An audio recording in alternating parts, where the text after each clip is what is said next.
KTR arrest తప్పదా? Formula ఈ car race లో బిగుస్తున్న ఉచ్చు. ఇద్దరు అధికారులపై చర్యలకు విజిలెన్స్ సిఫారసు. ఆ గవర్నర్ వద్ద పెండింగ్ లో కేటీఆర్ ఫైల్. ఏ క్షణమైనా డెసిషన్ తీసుకునేటువంటి ఛాన్స్ అంటూ చూస్తా ఉన్నాం. సో కేటీఆర్ పైన చర్యలు తీసుకుంటారా, కేటీఆర్ అరెస్ట్ చేయడానికి అవకాశం ఉంటుందా అనే కోణాల్లో చాలా స్పష్టంగా మనం అర్థం చేసుకోవాల్సిన విషయం ఏంటంటే, ఈ ఫార్ములా ఈ కార్ రేస్ లో కేవలం కస్టడీలోకి తీసుకొని కొన్ని రోజులు మాత్రమే ఆయన విచారణ చేసి తర్వాత పంపించేస్తారు తప్ప పెద్దగా దీనిలో ఫైనల్ గా ఈయనను అరెస్ట్ చేస్తారు, లోపలేస్తారు అని చెప్పుకోవడానికి లేదు. కొన్ని రోజులు మాత్రం లోపలేనికి అవకాశం ఉంటుంది. సో గవర్నర్ మరి ఎలాంటి డెసిషన్ తీసుకుంటాడు అనే దానిపైనే కేటీఆర్ అరెస్ట్ ఉంటుంది అనేది చాలా స్పష్టంగా గుర్తుపెట్టుకోవాలి. ఫార్ములా ఈ కార్ రేసు చివరి అంకానికి చేరుకున్నదా? ఈ కేసులో మాజీ మంత్రి కేటీఆర్ చుట్టూ ఉచ్చు బిగుస్తున్నదా? ఆయన అరెస్టు తప్పదా అంటే తాజా పరిణామాలు చూస్తుంటే అదే అర్థమవుతున్నది. ఇందులో భాగస్వాములైన అధికారులపై చర్యలకు విజిలెన్స్ సిఫారసు చేయడంతో ఇక ఈ కేసు నుంచి కేటీఆర్ తప్పించుకునే పరిస్థితి లేదని ప్రచారం జరుగుతున్నది అంటూ చూస్తా ఉన్నాం. సో ప్రధాన కారణం కేటీఆర్ కాబట్టి ఇప్పుడు అధికారులు మరి వారు ఐఏఎస్లు, ప్రిన్సిపల్ సెక్రటరీలు వాళ్ళ పరిధి దాటి ఈరోజు ఎలక్షన్ కోడ్ ఉండంగా ప్లస్ ఆర్బీఐ పర్మిషన్ లేకుండా, ఆర్థిక శాఖ పర్మిషన్ లేకుండా, ఏది లేకుండా ఈరోజు ఒంటెద్దు పోకలతోటి అరవింద్ నిర్ణయాలు తీసుకోవడంతో ఇప్పుడు అరవిందే ఇబ్బంది పడతా ఉన్నాడు. అంటే రూల్స్ పొజిషన్స్ వీళ్ళకి తెలిసి కూడా ఇట్లా చేస్తున్నారంటే ఏ విధంగా వీళ్ళకు ముడుపులు ముడుతున్నాయో అర్థం చేసుకోవాలి. సో చాలా దారుణంగా అరవింద్ కుమార్ ఇది ఒక్కటే కాదు, ఇంకా ఈ మన toll gate overall toll gate tender కూడా ఉంది, అది కూడా అదే పరిస్థితి. సో ఆయన చాలా రకాల అక్రమాలు చేసిండు, ఆయన తప్పించుకోవడానికి అవకాశం లేదు. కానీ ఇక్కడ ఏమైతుంది అంటే అందరు కూడా ఈ అరవింద్ కుమార్తో పాటు ఇలా ఈ బ్యూరోక్రసీ అంతా కూడా ఒకటే. ఈ సిబిఐ కానీ, ఈడీ కానీ, ఇటు అన్ని కానీ వీళ్ళు ఎక్కడో ఏదో విధంగా ఈ కేసు నీరుగార్చేసి తప్పించుకుంటారు. 100% వాస్తవం ఇది. అంతా కేటీఆర్. గత ప్రభుత్వంలో మున్సిపల్ శాఖ మంత్రిగా కేటీఆర్ పనిచేశారు.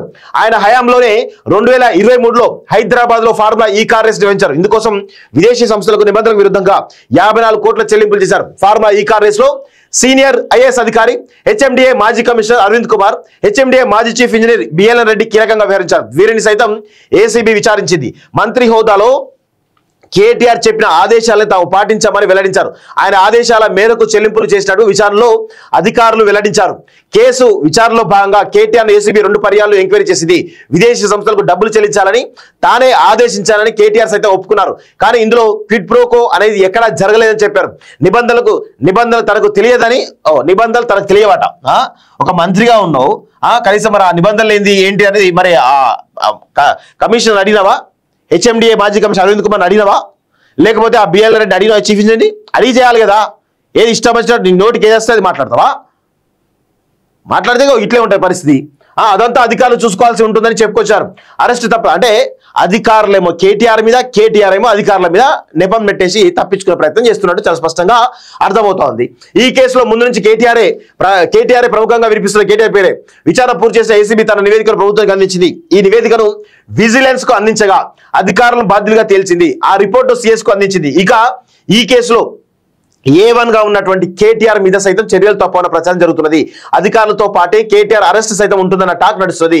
మరోవైపు ప్రభుత్వం అడుగులు సైతం అరెస్ట్ వైపు ఉన్నట్టుగా సమాచారం. గవర్నర్ వద్దే పెండింగ్. గవర్నర్ వద్ద ఒకసారి ఆ ఫైల్ కనుక క్లియరెన్స్ అయింది అంటే కేటీఆర్ ను కస్టడీలోకి తీసుకొని కొన్ని రోజుల వరకు అంటే మా అంటే 15 రోజులు, 1 నెల రోజులు జైల్లో ఉంటాడు తప్ప ఎక్కువ ఉండడు. అంతే, అది పెద్ద విషయం ఉండదు. సో ఫార్ములా ఈ కార్ రేస్ కేసులో విజిలెన్స్ సిఫారసు. ప్రధాన నిందితులుగా అరవింద్ కుమార్, బిఎల్ఎన్ రెడ్డి అంటూ చూస్తా ఉన్నాం. అధికారులపై చర్యలు తీసుకోండి అంటూ కూడా విజిలెన్స్ చెప్తున్న విషయం గమనిస్తా ఉన్నాం. సో మొత్తానికైతే కేటీఆర్ అరెస్ట్ కు రంగం సిద్ధమైందా అనేటువంటి ప్రయత్నాలు అయితే చాలా స్పష్టంగా కనబడతా ఉన్నాయి.